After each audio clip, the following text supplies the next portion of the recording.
नमस्कार, आप देख रहे हैं आज तक। आपके साथ मैं हूं सईद अंसारी। स्वागत है आपका खबरदार में। देश में पिछले 24 घंटों में कोरोना के मरीज 3.5 लाख को पार कर गए हैं। 2600 से ज्यादा की मौत हुई है, लेकिन महाराष्ट्र डरा रहा है। महाराष्ट्र में कोरोना की भयानक मार पड़ी है। महाराष्ट्र में पिछले 24 घंटों में 832 लोगों ने दम तोड़ दिया है, जबकि पिछले 24 घंटों में महाराष्ट्र में 66,191 कोरोना संक्रमित मिले हैं। 832 की मौत और आप अंदाजा लगाइए 66,000 को पार कर गया आंकड़ा। 66,191 कोरोना संक्रमित।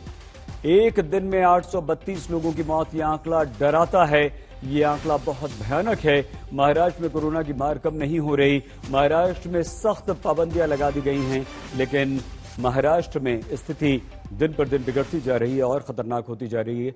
66,000 को पार कर गया, 832 लोगों की मौत। वैसे हमारे देश में पिछले 2 हफ्तों से कोरोना कम नहीं हो रहा। कोरोना का महासंकट चल रहा है। पिछले 1 हफ्ते से ऑक्सीजन का महासंकट चल रहा है, लेकिन इस समय भी तू मैं की पॉलिटिक्स चल रही है। अगर इस तू मैं से देश को ऑक्सीजन मिलती है तो ये नेताओं को सब जरूर करना चाहिए, लेकिन इस राजनीति से हमारे देश का क्या लेना देना, आपका हमारा क्या लेना देना। हमारे देश को इस समय ऑक्सीजन चाहिए, जरूरी दवाएं चाहिए। हफ्ते भर से ज्यादा हो चुके हैं। सरकारों के दावे और दावे देख लिए, सिस्टम को जोर लगाते हमने आपने देख लिया, लेकिन अब तो ऑक्सीजन आपको और हमें मिलनी चाहिए। स्थिति सुधरनी चाहिए, लेकिन ऐसा लग बिल्कुल नहीं रहा। लोग एक एक सांस के लिए तड़प रहे हैं। सरकारों को कितने और दिन चाहिए। दिल्ली की स्थिति बेहद खराब है और ऐसा लगता है कि दिल्ली में स्थिति अब हाथ से बाहर है।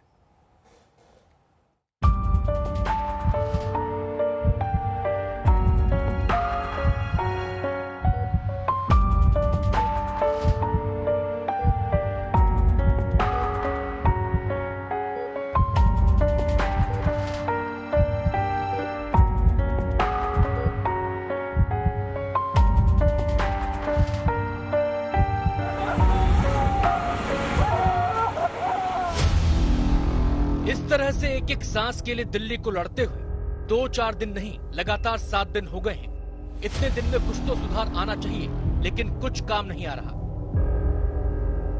इस वक्त मैं दिल्ली के मॉडल टाउन इलाके में मौजूद हूं और हमारे पीछे आप पेंटामेड जो अस्पताल देख पा रहे हैं। इस अस्पताल में ऑक्सीजन की किल्लत आ गई है। अस्पताल प्रशासन के मुताबिक अब सिर्फ आधे घंटे तक के लिए ऑक्सीजन जो है वो अस्पताल में बची है और जबकि अस्पताल में 50 के करीब जो कोरोना के पेशेंट है वो मौजूद है। ऐसे में काफी अस्पताल में अफरा तफरी का माहौल है। दिल्ली के मॉडल टाउन इलाके में बने पेंटामेड अस्पताल में कोरोना के मरीज हैं। इनमें से 5 मरीज वेंटिलेटर पर हैं और बाकी 45 मरीज ऑक्सीजन सपोर्ट पर हैं।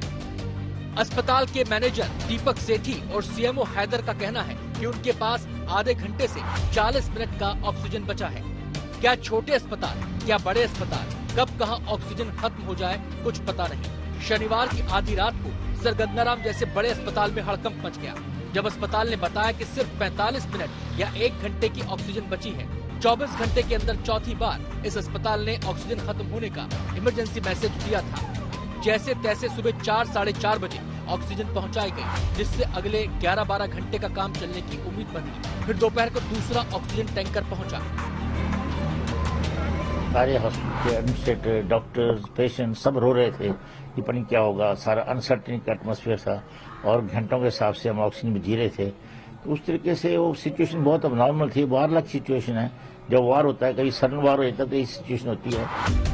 वाकई ये जंग जैसे हालात हैं। लोग घंटों के हिसाब से जी रहे हैं। अस्पतालों की सांसें भी अटकी हैं।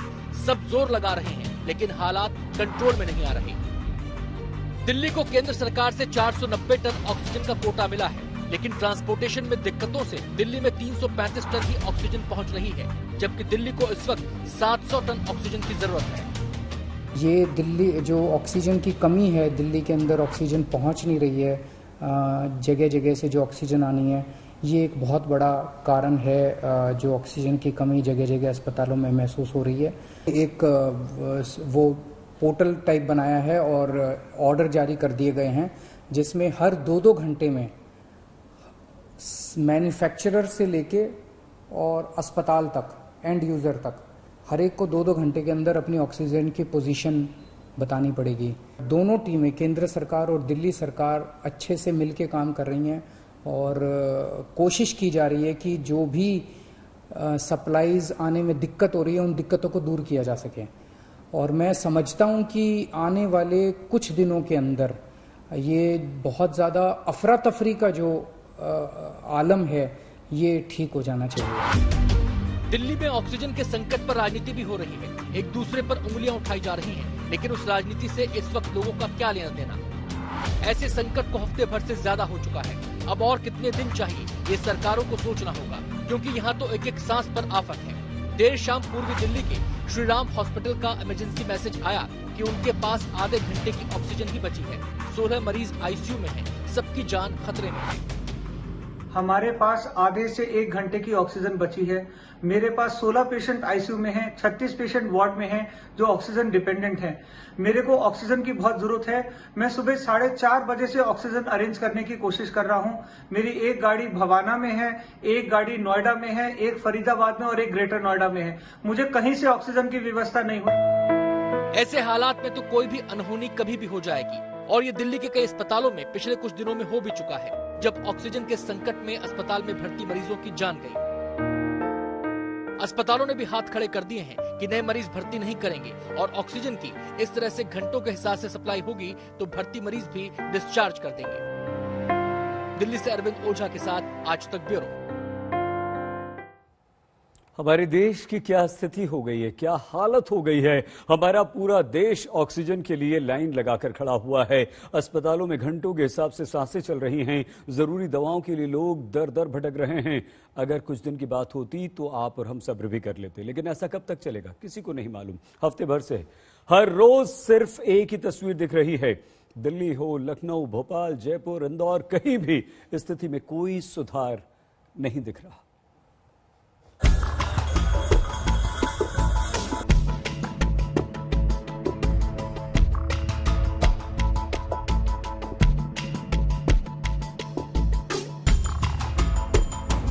ऐसा संकट, ऐसी मारामारी कभी नहीं देखी।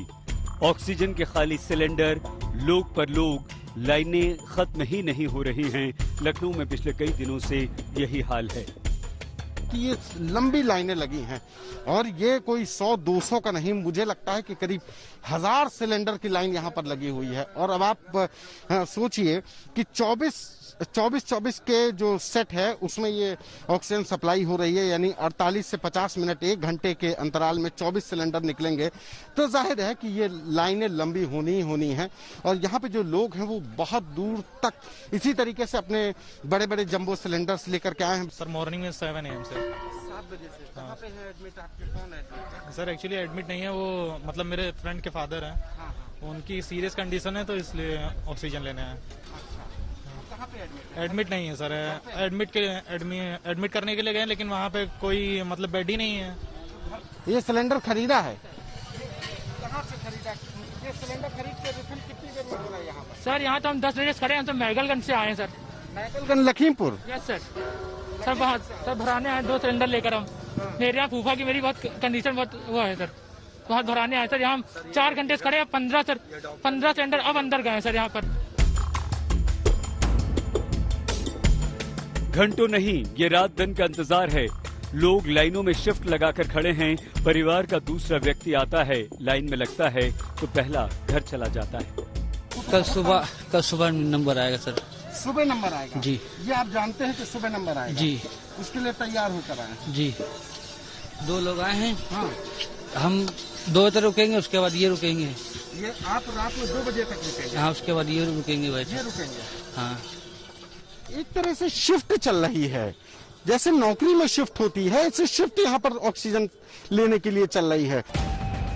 एक एक ऑक्सीजन सिलेंडर के लिए ऐसा संघर्ष, ऐसी लड़ाई। उम्मीद बस ये है कि किसी तरह अपनों के लिए ऑक्सीजन का जुगाड़ हो जाए। लोग बेबस हैं, ऑक्सीजन देने वाले और भी बेबस हैं। यहाँ पर पर्ची कटवाई जा रही है, यहाँ पे ये पर्ची कट रही है। ये डिटेल होता है, डिटेलिंग क्या कर रहे हैं? ये हम लोग जो लोग आ रहे हैं उनका नाम, पता, आधार नंबर, मोबाइल नंबर लिख करके एंट्री करते हैं, और ये हमारा आज का डेटा है कि पब्लिक को कितना दिया गया है। कितना दिया है आप लोगों ने? कितना सप्लाई किया है यार? अब इसकी काउंटिंग तो अभी हम लोग शाम को कर पाएंगे। यहाँ से लेके अभी तक ये पब्लिक का डेटा है और बाकी हम लोगों ने जो कोविड हॉस्पिटल से उन लोगों को दिया हुआ है, जो सरकारी कोविड हॉस्पिटल है उनको अलग से। जी, हमारे पास 24-48 एक बार में निकलते हैं और एक बार में निकलने का मतलब 50 मिनट लगता है।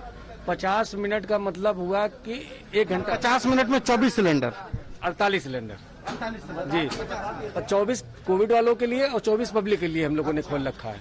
लेकिन क्या है कि पब्लिक की तादाद कम नहीं हो रही है, पब्लिक की तादाद रात दिन बढ़ती जा रही है। कोई सीतापुर से आ रहा है, कोई उन्नाव से आ रहा है, कोई कहीं से आ रहा है और इसमें सर टाइम पीरियड तो लगता ही है। बगैर टाइम पीरियड के जितना समय लगेगा उसी हिसाब से हम लोग भर पाते हैं। रात भर खड़े रहते हैं लोग यहाँ। रात 24 घंटा फैक्ट्री चल रही है, आप पब्लिक से पूछ लीजिए। और ये हाल तब है जब सरकारें दावा कर रही हैं कि ऑक्सीजन की हम कभी कमी नहीं होने देंगे और सिस्टम पूरा जोर लगा रहा है कि किसी तरह कहीं से ऑक्सीजन की सप्लाई सुनिश्चित हो, लेकिन जगह जगह सांसों के लिए जंग चल रही है। हम भोपाल के गोविंदपुरा इलाके में इस वक्त मौजूद हैं, जहां पर सुबह से लोग या फिर यूं कहे कि 24 घंटे लोग पहुंच रहे हैं ऑक्सीजन सिलेंडर रिफिल करवाने के लिए। गोविंदपुरा का ये इलाका है जहां पे ये भारतीय एयर प्रोडक्ट्स करके कंपनी है जो कि 24 घंटे इन दिनों काम कर रही है। अब समस्या ये है कि इस प्लांट की जो क्षमता है वो करीब 1000 सिलेंडर्स की। अगर आप सामने तस्वीरों में देखें तो सभी अस्पतालों की एम्बुलेंस जो है वो यहाँ पे खड़ी हुई है। किसी को 10 सिलेंडर चाहिए, किसी को 15 सिलेंडर चाहिए और ऐसे यहाँ से फिर ये ऑक्सीजन भर के सिलेंडर्स अस्पतालों की ओर भागती हैं। लेकिन कई ऐसे अभी अस्पताल हैं क्योंकि ये वेटिंग में चल रहा है। अंदर जो गाड़ियां हैं वो तो हैं, लेकिन बाहर भी कई अस्पताल का स्टाफ जो है वो मौजूद है सिलेंडर लेने के लिए। उनका भी नंबर आया नहीं है। ऑक्सीजन का संकट दूर नहीं हो रहा, न दवाओं का संकट दूर हो रहा है। रेमडेसिविर इंजेक्शन के लिए आज भी जगह जगह संकट है। राजस्थान सरकार का दावा है कि अस्पतालों में रेमडेसिविर दवा जो है उपलब्ध है और जो निजी अस्पताल में जिनके मरीज भर्ती हैं वो भी मेल करके ले सकते हैं। हम आपको दिखाना चाहते हैं कि हालात क्या है। यहाँ पर लोग लाइन लगाए हुए हैं दवा के लिए, लेकिन दवा उपलब्ध नहीं हो पा रहा है। कह रहे हैं दे रहे हैं पर अभी वेट के लिए बोला, दवा मिल नहीं रही है। वाइफ की तबीयत बहुत ज्यादा खराब है, मोनोलिक हॉस्पिटल में भर्ती है। दवाई के लिए कुछ भी नहीं है, अभी 1 घंटे में आ रही है, 2 घंटे में आ रही है। हमारे पेशेंट हॉस्पिटल में एडमिट है, सर दवाई नहीं मिलेगी तो पेशेंट कैसे बचेगा? जब तक ब्लैक मार्केटिंग चल रही थी, जब तक सबको अवेलेबल थी। अब गवर्नमेंट ने प्रोसीजर बनाया है तो किसी को अवेलेबल नहीं है। कल रात को 8 बजे से हम लोग यहाँ पे खड़े हैं, कभी मंत्रियों के चक्कर काट रहे हैं, कभी नेताओं के चक्कर काट रहे हैं, हाथ पांव जोड़ रहे हैं। केवल हमारे जानकार को एक दवा मिल सके इसके लिए पैसा दे रहे हैं, उसके बावजूद दवा नहीं मिल रही है। रेमडेसिविर और ऑक्सीजन के लिए हर तरफ चीख पुकार मची है। एक्सपर्ट्स ये जरूर कह रहे हैं सबको इसकी जरूरत नहीं, लेकिन जिनके सांसों पर संकट है उन्हें तो ये सब चीजें मिलनी चाहिए।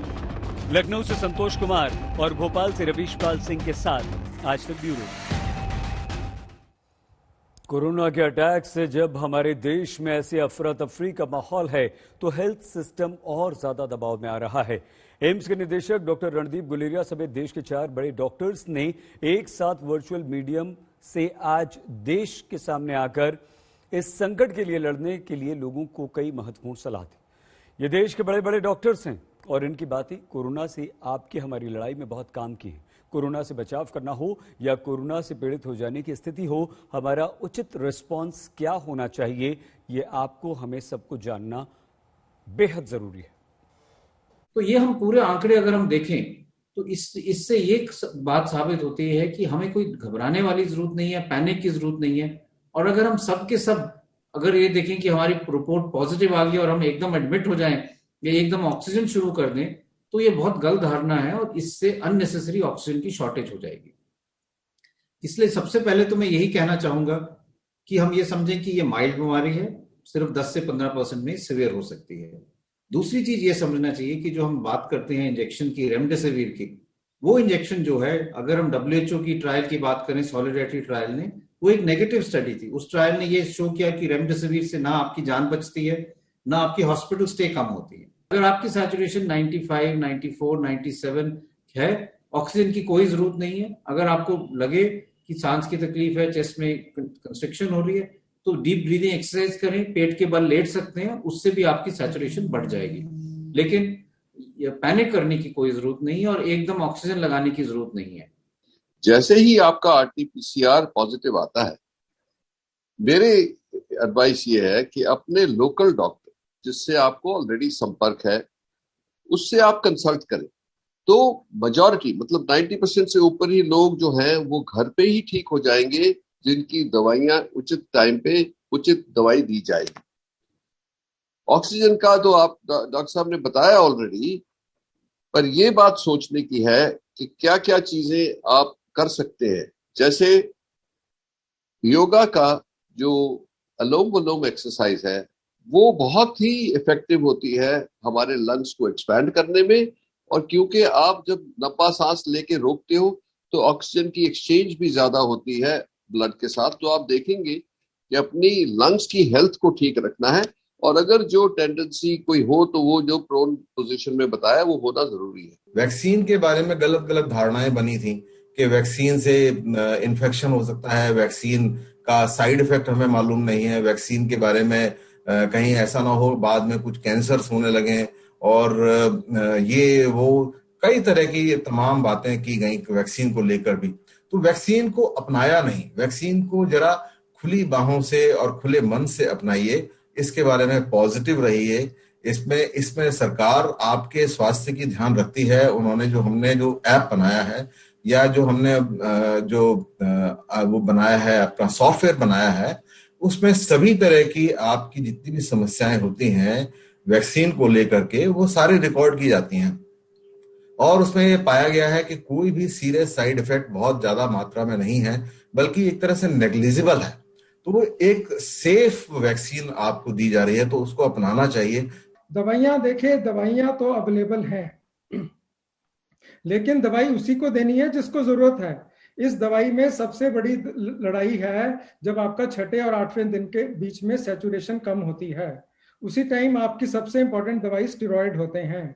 तो वो सबसे इंपॉर्टेंट दवाई है और वो ही फर्स्ट शुरू करनी चाहिए। बाकी दवाइयां जो हैं आपकी, जो बड़े बड़े नाम रेमडेसिविर, टोसिलिजुमेब, इनके पीछे भागने का कोई मतलब नहीं है, ये कोई ज्यादा फायदा नहीं करेंगी। ये जब अस्पताल में आप भर्ती होंगे और भर्ती होने के बाद ज्यादा तेजी से बीमारी बढ़ेगी, तभी वो डॉक्टर तय करेगा कि उसको कौन सी दवाई को पहले बढ़ाना है, कौन सी को पहले देना है, और ऐसे करना है। कोरोना की मौजूदा लहर बच्चों पर भी आफत बनकर आई है।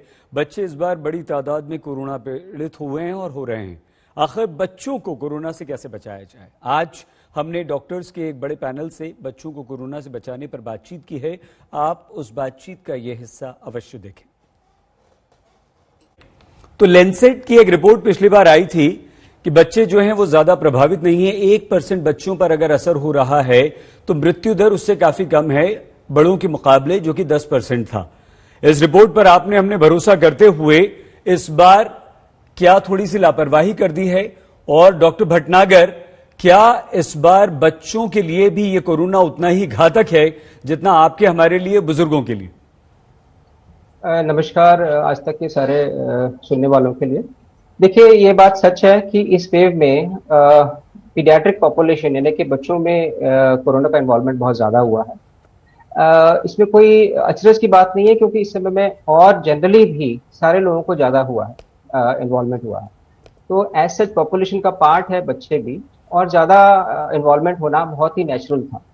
रही बात इसकी कि क्या इस बार कोरोना की मारक शक्ति ज्यादा है, ये कहना थोड़ा अभी इतना स्ट्रांग नहीं हुआ, क्योंकि ये बात सही है कि अभी भी 90 से 95% बच्चे जिनको कोरोना हो रहा है, ये बात पक्का है कि ज्यादा हो रहा है इस बार, लेकिन 90 से 95% बच्चे माइल्ड कैटेगरी में हैं, माइल्ड टू मॉडरेट कैटेगरी में ही हैं, और इनको किसी भी ट्रीटमेंट के लिए कोई खास जरूरत नहीं है। तो ऐसा नहीं है कि बहुत डेडली कुछ हो गया है, कि ऐसा कुछ बहुत ज्यादा हॉस्पिटलाइजेशन हो रहा है बच्चों में। बहुत 1% से कम बच्चे ऐसे हैं जिसमें एक खास सिंड्रोम होता है, वो बच्चों को हॉस्पिटलाइज करना पड़ता है। हम आपसे ये जानना चाह रहे थे डॉक्टर पांडे, क्योंकि इस दूसरी वेव में बच्चे भी प्रभावित हो रहे हैं, बच्चे भी पॉजिटिव हो रहे हैं, और 46 दिनों में हमने देखा 80,000 से ज्यादा हमारे देश में जो बच्चे थे वो कोरोना पॉजिटिव हुए। सर, हम ऐसा क्या करें, वो पेरेंट्स ऐसा क्या करें जो पहले से ही बच्चों पर थोड़ा सा ध्यान दें और इससे बचा लें? देखिए, जो बच्चों में सबसे बड़ी जो मैं प्रिकॉशंस बोलूंगा कि एक तो बाहर खेलने के लिए भेजना बिल्कुल बंद करें, क्योंकि बाहर आजकल संक्रमण की रफ्तार और संक्रमण का रेट इतना ज्यादा है कि मैं सजेस्ट नहीं करूंगा बच्चों को बाहर खेलने भेजें। पता नहीं किससे इन्फेक्शन घर में लेके आए। दूसरा चीज, घर के लोगों में जो एडल्ट्स हैं उनमें ज्यादा इन्फेक्शन है और पॉजिटिविटी रेट ऑलमोस्ट 33-34% चल रही है दिल्ली एनसीआर में जी। ऐसे में अगर किसी को जैसे ही सिम्टम होते हैं, टेस्ट रिपोर्ट का वेट न करते हुए एक्सट्रीम प्रिकॉशंस लें घर में।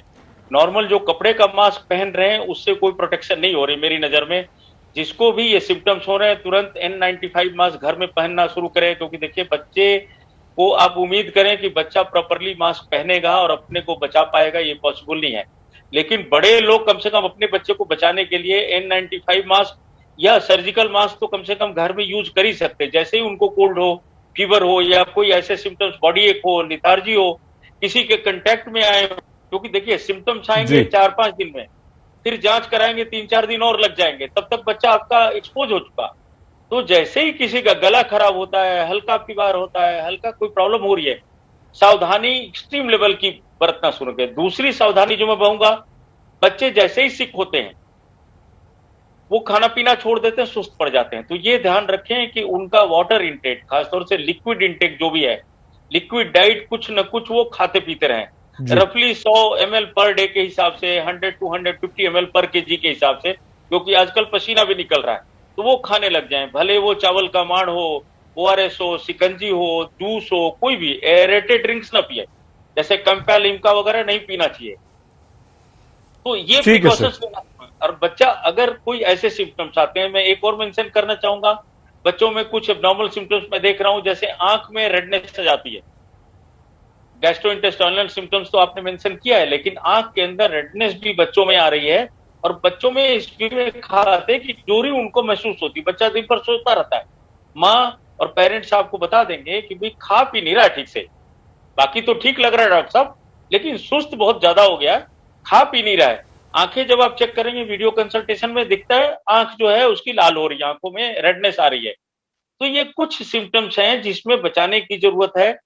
और सबसे बड़ी चीज कि अभी पीडियाट्रिशियंस को भी, बड़े सारे चाइल्ड स्पेशलिस्ट हैं जिनको MIS-C के बारे में नहीं पता, मल्टी सिस्टम इन्फ्लेमेटरी सिंड्रोम जो बच्चों में होता है, इसके बारे में नहीं पता। तो बहुत सारे डॉक्टर्स को भी अभी इस बारे में नहीं पता, क्योंकि उन्होंने कभी देखा ही नहीं है जी। तो उसमें उनको भी सावधान रहने की जरूरत है और मरीजों को भी सावधान रहने की जरूरत है। डॉक्टर मनोज कुमार, अगर ऐसे कोई बच्चे हैं तो उनके पेरेंट्स को क्या खास एहतियात बरतनी चाहिए? जहां तक अगर कोई कंजेनाइटल हार्ट डिजीज से सफर करने वाला बच्चा है तो उसमें डेफिनेटली रिस्क, जैसे एडल्ट में कोमॉर्बिडिटीज होने की वजह से बढ़ जाती है, उसी तरीके से कोई भी बच्चा अगर कंजेनाइटल हार्ट डिजीज से सफर कर रहा है तो उसके जो लंग्स की जो रिजर्व होती है, क्योंकि किसी में हो सकता है कि पल्मोनरी ब्लड फ्लो कम हो, किसी में पल्मोनरी वास्कुलर रेजिस्टेंस ज्यादा हो, तो ऐसे बच्चे कोविड के लिए बहुत ही मतलब कि नाजुक होते हैं और कोविड का संक्रमण इनके लिए जानलेवा हो सकता है। पिछली लहर थी, पिछली बार जब कोरोना आया था पिछले साल, तो बच्चे उससे अछूते थे, लेकिन इस बार बहुत बच्चे बीमार पड़ रहे हैं।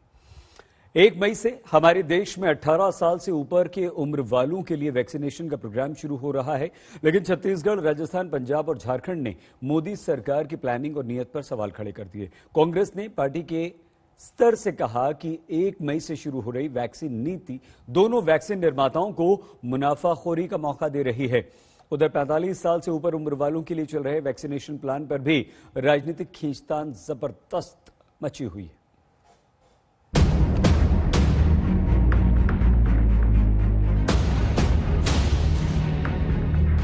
हमारे देश भारत में वैक्सीनेशन की रफ्तार दुनिया में सबसे तेज है। 45 साल से ऊपर की उम्र के 14 करोड़ 9 लाख से ज्यादा लोग 24 अप्रैल तक वैक्सीन लगवा चुके हैं, लेकिन मोदी सरकार के वैक्सीन प्लान पर कांग्रेस का हमला लगातार जारी है। 1 मई से 18 साल के ऊपर के सभी लोगों को वैक्सीनेशन करने की छूट होगी।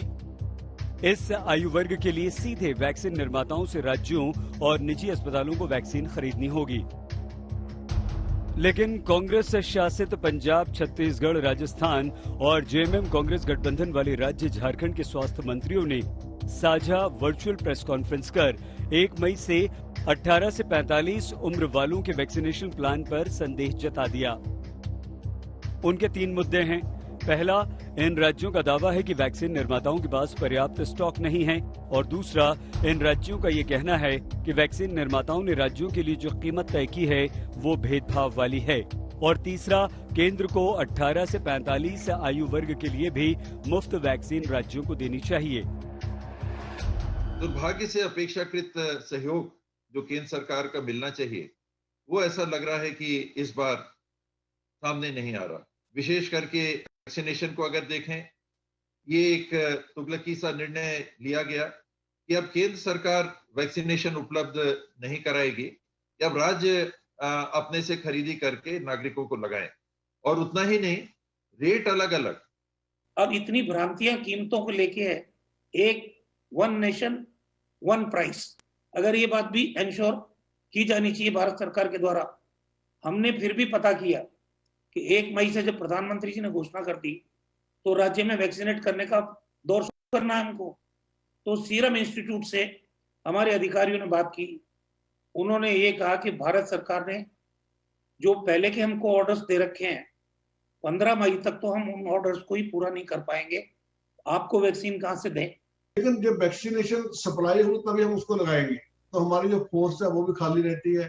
तो लेकिन सेंट्रल गवर्नमेंट, जैसे इन्होंने मध्य प्रदेश की बात की है, इन्होंने गुजरात की बात की है, तो जहां पे उनके पास एक कैपेसिटी में उनके पास सारी सप्लाई है, तो वो हमारे को सप्लाई दे रहे, उनका हमारे साथ एक डिस्पैरिटी वाला फार्मूला बना रहे हैं। यहाँ हमको वैक्सीनेशन लेने के लिए, रेमडेसिविर लेने के लिए, आवश्यक दवाइयों को लेने के लिए, वेंटिलेटर लेने के लिए, और हमको जो साधन है वो साधन देने के लिए हमको हाय तौबा मचा दिया जाता है। हमको जो है ऐसा व्यवहार होता है जैसे सौतेला बेटा का व्यवहार है।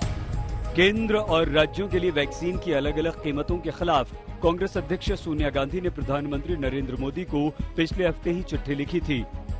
गौरतलब है कि कोविशील्ड बनाने वाले सीरम इंस्टीट्यूट ने केंद्र को एक डोज के 150 रुपए, राज्य सरकारों के लिए 400 रुपए और निजी अस्पतालों के लिए 600 रुपए तय किए हैं, जबकि कोवैक्सीन बनाने वाले भारत बायोटेक ने केंद्र को 150 रुपए, राज्य सरकारों को 600 रुपए और निजी अस्पतालों के लिए 1200 रुपए में एक डोज देने का फैसला किया है। क्या कोरोना की इस लड़ाई में भारत सरकार टीका बनाने वाली कंपनियों को 1,11,000 करोड़ रुपए का मुनाफा कमा देश के लोगों को हराने की कोशिश कर रही है? क्या कोरोना के इस मुश्किल समय में टीकाकरण से मुनाफा कमाना, वो भी इस प्रकार का अनाप शनाप मुनाफा कमाना परमिटेड हो सकता है? क्या ये हमारे प्रजातंत्र के समानता और समता मूलक सिद्धांतों के अनुरूप है? ये कुछ सवाल हैं जिसका प्रधानमंत्री को जवाब देना चाहिए। 18 से 45 साल वालों के लिए वैक्सीन नीति पर विपक्ष के आरोपों के बीच 45 साल से ऊपर के लोगों के लिए चल रही वैक्सीन ड्राइव पर आर पार की लड़ाई चल रही है। पर्याप्त वैक्सीन का स्टॉक न मिलने की शिकायत महाराष्ट्र जैसे राज्य पिछले कई हफ्तों से कर रहे हैं।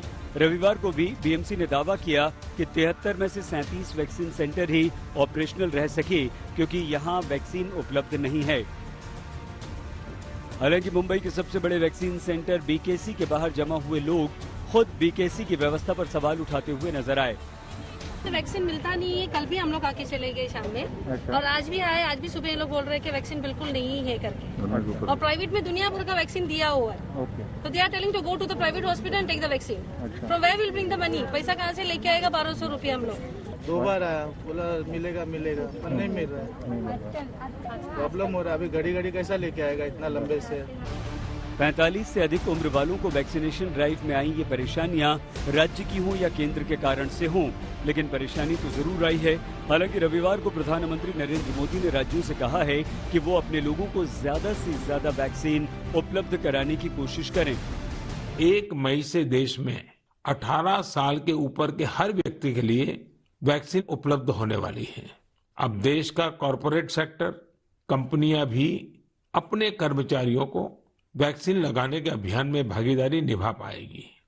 मुझे ये भी कहना है कि भारत सरकार की तरफ से मुफ्त वैक्सीन का जो कार्यक्रम अभी चल रहा है वो आगे भी चलता रहेगा। मेरा राज्यों से भी आग्रह है कि वो भारत सरकार के इस मुफ्त वैक्सीन अभियान का लाभ अपने राज्य के ज्यादा से ज्यादा लोगों तक पहुंचाएं। भारत जैसी बड़ी आबादी वाले देश में संपूर्ण आबादी के लिए वैक्सीनेशन आसान बिल्कुल नहीं है और इस पर हो रही राजनीति से इसमें थोड़ी रुकावट और आ सकती है। दिल्ली से आनंद पटेल के साथ आज तक ब्यूरो। राजनीतिक उठापटक के बीच 18 से 45 साल के लोगों को मुफ्त वैक्सीन का ऐलान आज महाराष्ट्र ने भी कर दिया है। महाराष्ट्र से पहले उत्तर प्रदेश समेत कम से कम 17 राज्यों ने इस आयु वर्ग के लोगों को मुफ्त वैक्सीन लगाने का फैसला किया है। उत्तर प्रदेश की सरकार ने 1 मई से वैक्सीनेशन ड्राइव चलाने के लिए आज 50 लाख डोज कोविशील्ड और 50 लाख डोज कोवैक्सीन का ऑर्डर दे दिया, मतलब 1 करोड़। जबकि पंजाब सरकार ने कोविशील्ड की 30 लाख डोज का ऑर्डर दिया है। कोरोना के खिलाफ युद्ध में अब ब्रिटेन भारत के साथ खड़ा है। ब्रिटेन के प्रधानमंत्री बोरिस जॉनसन ने इस महामारी से निपटने के लिए भारत को ऑक्सीजन और वेंटिलेटर्स भेजने की बात कही है। ये जानकारी ब्रिटिश हाई कमिश्नर ने हिंदी में अपना वीडियो बनाकर दी है। मुश्किल के इस वक्त में यूके भारत के साथ हैं। प्रधानमंत्री बोरिस जॉनसन ने आज ऑक्सीजन कंसंट्रेटर्स और वेंटिलेटर्स भारत को भेजने का फैसला किया है। कोरोना को हराने के इस जंग में यूके भारत के साथ कंधे से कंधा मिलकर आगे बढ़ रहा है। धन्यवाद। कोरोना का कहर हमारे देश में लगातार बढ़ता जा रहा है और इसके साथ ही अस्पतालों की बदहाली की खबरें भी लगातार आ रही हैं। देश के सबसे विकसित राज्यों में से गुजरात में तमाम जगह कोरोना के मरीज अस्पतालों में सिर्फ एक बेड के लिए तरस रहे हैं। गौर से देख लो हुक्मरानों, दावा करते हो कि अस्पतालों में बेड का संकट नहीं है, ऑक्सीजन का संकट नहीं है, दवाओं की किल्लत नहीं है, एम्बुलेंस का इंतजाम पुख्ता है। अगर सारे इंतजाम पुख्ता हैं, तो कोरोना का ये मरीज इलाज के लिए ऑटो में क्यों भटक रहा है? कोरोना मरीजों का ये हाल किसी पिछड़े राज्य का नहीं है। जिस राज्य के मॉडल को नजीर के तौर पर पेश किया जाता है, उस गुजरात का ये हाल है। गुजरात में कोरोना गांव तक पसर गया है। मरीज इलाज के लिए दर दर की ठोकरें खा रहे हैं। ये शख्स अरवल्ली का रहने वाला है। कोरोना संक्रमण के बाद 24 घंटे तक ये इस ऑटो में इसी तरह चक्कर काटता रहा। एक अस्पताल से दूसरे अस्पताल में भटकता रहा, लेकिन किसी भी अस्पताल में इलाज के लिए जगह नहीं मिल पाई। परिजन रो रो कर दुहाई देते रहे, लेकिन कहीं भी इलाज का इंतजाम नहीं हो पाया। ऑक्सीजन गाड़ी में आपके से कोई सगवड़ आपका कोई तैयार नहीं साहब। सिविल में जाइए तो सिविल वाला क्या बेल्ट नहीं, बेल्ट नहीं हम करीने साहब मैंने क्या दूर जता रहा, बाहर जता रहे, हम करे साहब। अब 2 दाड़ा हमें साहब गाड़ी में लेन फरी जो कोई हमारी सगवड़ नहीं थी साहब। गुजरात के आदिवासी इलाके में कोविड के इलाज का इंतजाम आपने देख लिया, तो अब जरा गुजरात मॉडल के आदर्श शहर अहमदाबाद का हाल भी देख लीजिए। ये अहमदाबाद का सिविल कोविड अस्पताल है, जहां कोरोना मरीजों से भरे एम्बुलेंस की कतारें कम होने का नाम ही नहीं ले रही हैं। अस्पताल में जगह नहीं है और अस्पताल के बाहर 50 से ज्यादा एम्बुलेंस एक के पीछे एक लाइन लगाकर खड़ी है।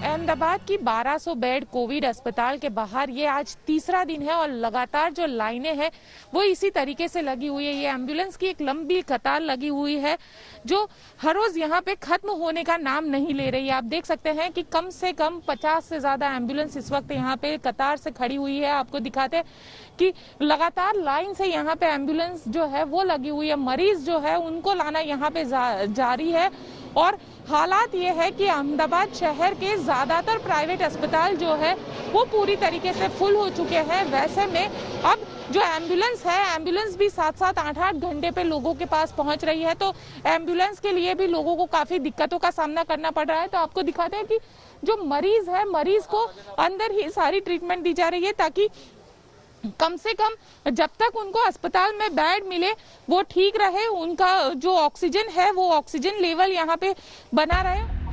कोरोना से बेहाल इन मरीजों के लिए ये एम्बुलेंस ही अस्पताल है। यहीं पर उनका इलाज चल रहा है, यहीं पर ऑक्सीजन मिल रही है, यहीं पर ड्रिप चढ़ रही है।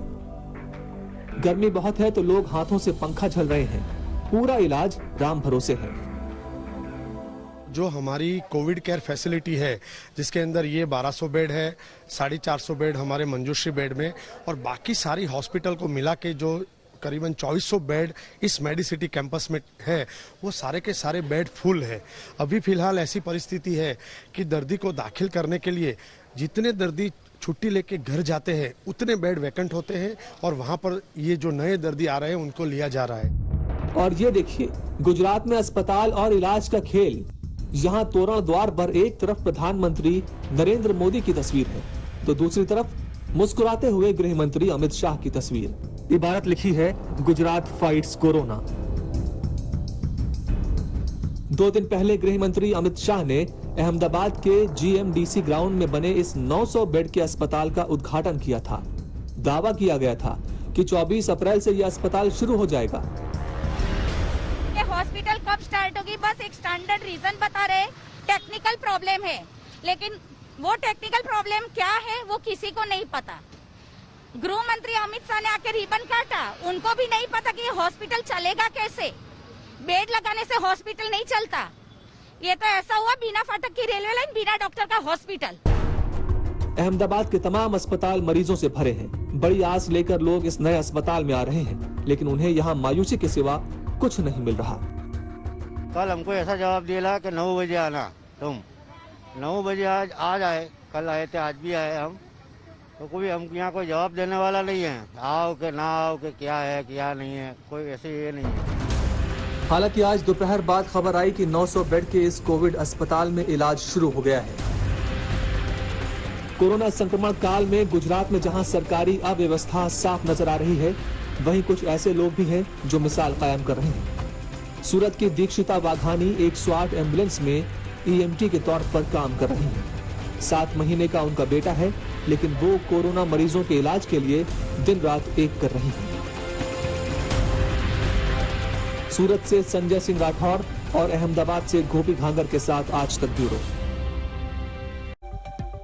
कोरोना का दानव मुंह बाए खड़ा है, हमारे अपनों को निगल रहा है। इस दानव को हराने के लिए आपको और हमें देशवासियों की खूब मदद करनी है। परेशानी में उनके साथ सदा खड़े रहिए, उन्हें अकेले बिल्कुल मत छोड़िए। खबरदार में आज के लिए बस इतना ही। अपना बहुत ख्याल रखिएगा। देखते रहिए आज तक।